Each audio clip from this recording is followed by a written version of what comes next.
Hello and welcome to the Ideal Bio classes. Today we will discuss some MCQ question which is important for NEET, CUET, UG and PG geology exams point of view. So now the question first is, which of the following is not a characteristics of chordates? So option 1 है आपका notochord, dorsal hollow nerve cord, pharyngeal gill slits and exoskeleton.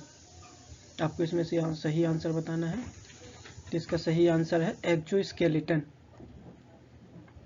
क्योंकि ये जो exoskeleton होता है ये mostly found in arthropod. इसकी explanation देख लीजिए। Chordates are defined by the presence of notochord, a dorsal hollow nerve cord, phalangeal gill slits and posternal tail। Mainly इसकी 3 से 4 मेन कैरेक्टरिस्टिक्स होते हैं कॉर्डेट के। First one is notochord, second one is dorsal hollow nerve cord, gill slits, phalangeal gill slits and postanal tail. ये development की किसी भी stage में जो है पाए जाते हैं, जबकि एक्सोस्केलेटन होता है वो आर्थ्रोपोड जैसे कि इंसेक्ट में और क्रस्टेशियंस में पाया जाता है। ये जो है इनका कॉर्डेट का कैरेक्टरिस्टिक्स नहीं है। Now the question second is,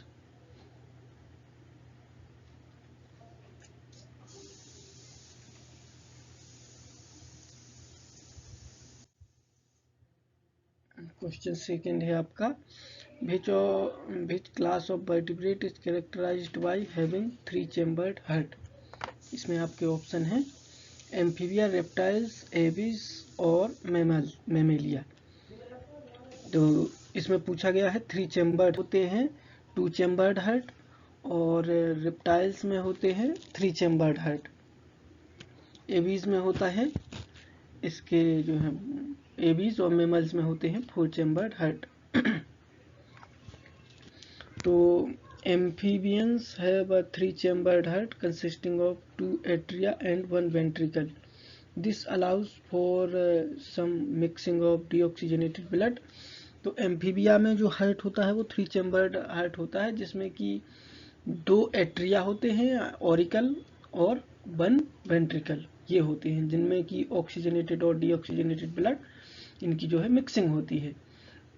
but in case of reptile, but इसमें रेप्टाइल इसका आंसर जो है एम्फीबिया और रेप्टाइल्स भी हो सकता है, दोनों इसके आंसर हो सकती थी, है ना।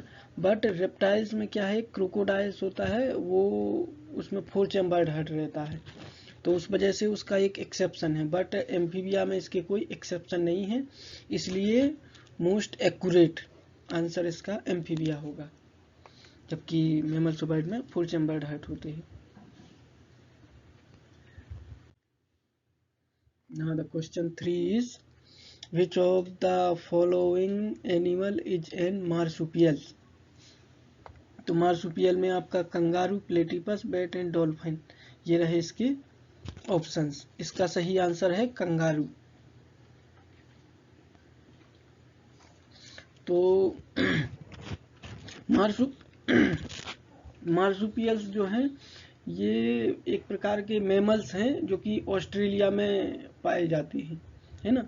और ये ऐसे बच्चों को जन्म देते हैं जो कि पूरी तरीके से डेवलप नहीं होते हैं। इनका डेवलप इनकी मदर के पाउच, मदर की बॉडी में एक पाउच होता है, तो उसमें इनका डेवलपमेंट होता है। कंगारू भी ये मार्सुपियल का एक एग्जाम्पल है, जबकि प्लेटिपस इज अ मोनोट्रीम, यानी कि प्लेटिपस जो है एग लेइंग मैमल्स है। बैट्स और डॉल्फिन ये प्लेसेंटल मैमल्स हैं। Now the question 4,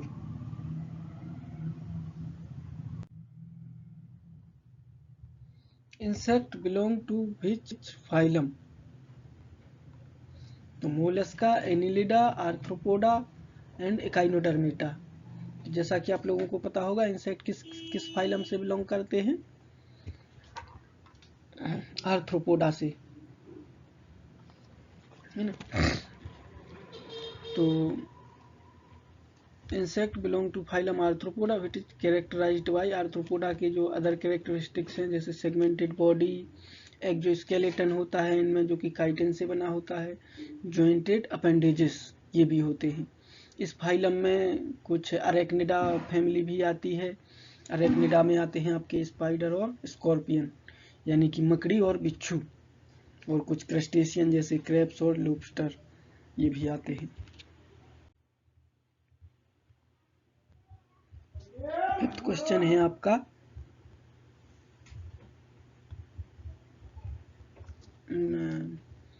which of the following structure is unique to the respiratory system of bird? तो बर्ड्स के रेस्पिरेटरी सिस्टम में क्या यूनिक है, ये चीज पूछी गई है। तो लंग्स, ट्रैकिया, एयर सैक्स और एल्वियोलाई। तो यहाँ पे यूनिक बर्ड का मतलब होता है कि केवल वो उसी में पाई जाती हो, बर्ड्स में, और किसी भी प्रोटोजोआ टू मेमल्स में वो चीज़ ना पाई जाती हो। यूनिक का मतलब होता है केवल उसी में पाई जाती हो। तो अगर हम इसमें कॉमन सेंस लगाएं तो लंग्स तो मेमल्स में भी होता है, यानी ह्यूमंस में भी होता है। ट्रेकिया भी इसमें ह्यूमंस में होती है, एल्वियोलाई भी होती है। बट अगर हम बात करें एयर सैक्स की, तो एयर सैक्स केवल बर्ड्स में ही होते हैं। सही आंसर है इसका एयर सैक्स। तो इनमें यूनिक प्रॉपर्टी होती है एयर सैक्स की। दीज एयर सैक्स क्रिएट, ये क्या करते हैं, यूनिडायरेक्शनल फ्लो कराते हैं through the lungs, allowing for more efficient gas exchange, ताकि मोर एफिशिएंटली गैस एक्सचेंज हो पाए। This system is not found in other vertebrate which typically have lungs with alveoli for gas exchange. Now the question 6 is, what is the primary nitrogenous waste excreted by birds? तो nitrogenous waste के base पे animals को 3 categories में divide किया गया है।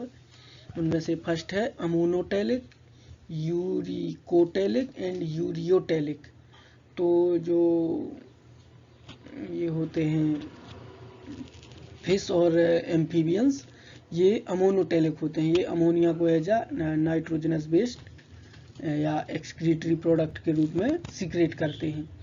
और urea जो है, यूरिया को एक्सक्रीट करते हैं मैमल्स। और जबकि हम अगर बर्ड्स की बात करें तो बर्ड एक्सक्रीटरी प्रोडक्ट के रूप में यूरिक एसिड को सीक्रेट करते हैं या एक्सक्रीट आउट करते हैं। जिसका सही आंसर होगा यूरिक एसिड।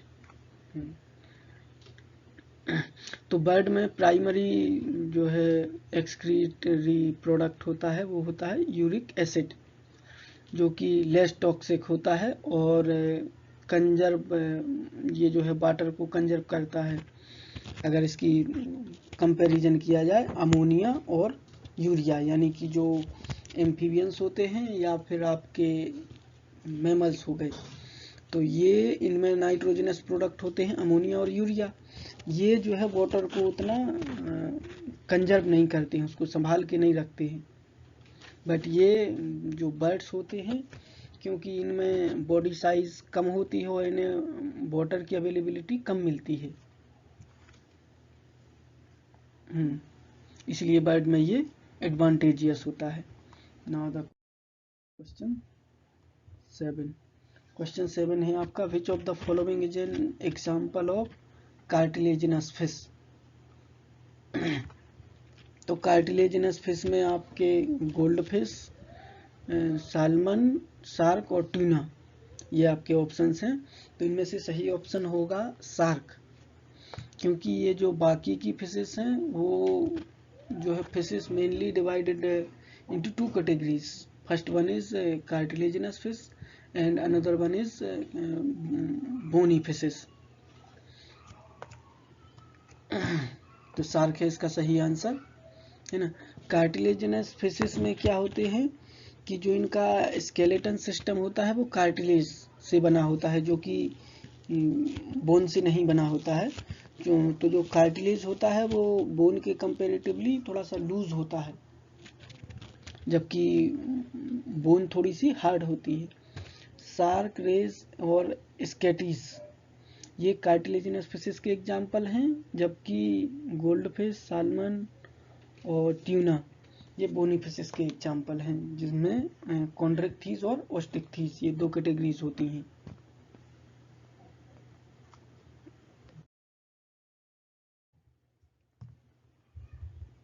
क्वेश्चन 8 है आपका, the process by which insect set their exoskeleton to grow is called.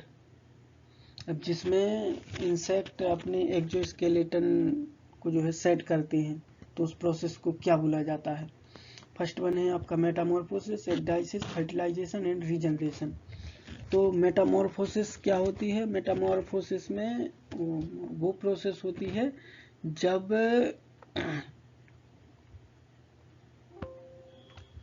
जब क्या होता है, एक इमेच्योर यानी लार्वल टू प्यूपा और अडल्ट में कन्वर्ट होता है, जब उसकी ग्रोथ होती है, तो इस प्रोसेस को बोला जाता है मेटामॉर्फोसिस। और एक होता है एग्डाइसिस। तो एग्डाइसिस में क्या होता है कि मोल्टिंग होती है। मोल्टिंग इसलिए होती है क्योंकि अंदर से इनका बॉडी साइज इंक्रीज होता है, बट जो इनका एक्सोस्केलेटन है वो साइज में उस बॉडी के अकॉर्डिंग इंक्रीज नहीं होता है।